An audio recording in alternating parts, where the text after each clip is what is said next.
guys, sekarang saya berada di Pulau Samolona dengan beberapa anggota kelompok di mata kuliah Dinamika HAM B. Dan sekarang kita ini baru habis wawancara tentang kekerasan atau pelanggaran HAM yang sedang terjadi di Pulau Samolona. Itu aja. Betul sekali seperti yang dikatakan Raka tadi. Dan sedikit cerita, tadi sebelum keberangkatan saya adalah orang yang terakhir ditunggu karena saya terlambat. Jujur sama minta maaf kepada semua teman-teman beserta ibu juga atas keterlambatan saya. Dan memang ini kelalaian saya karena jujur saya telat bangun.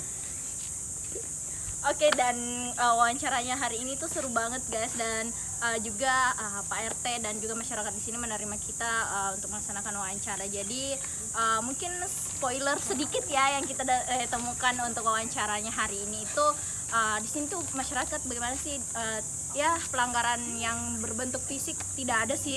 So far so good katanya Pak RT. Dan juga mungkin masyarakat di sini begitu menjaga lingkungan. Mungkin itu sih dari kita. Dah.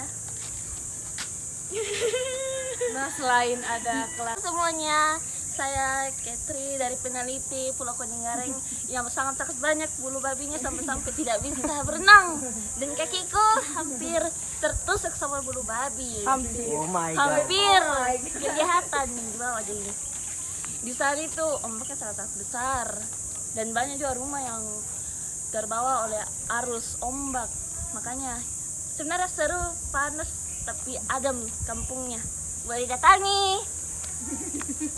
Kalau saya Pulau Penyu guys, ya penyu saja ada. Jangan lupa makan kaci guys. Nah, tapi sekarang kita lagi ada di Pulau Samolona yang menjadi fokus saya dalam menulis jurnal maritim. Di sini saya mendapat banyak sekali pelaku-pelaku usaha seperti usaha kuliner, usaha sewa penginapan, usaha sewa WC dan lain-lain. Di sini juga terdapat banyak sekali turis-turis yang dari luar negeri.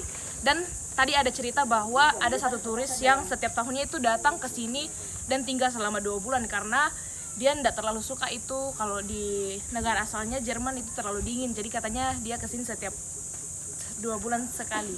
2 bulan dalam 1 tahun. Mungkin itu saja guys. Welcome to Samolona.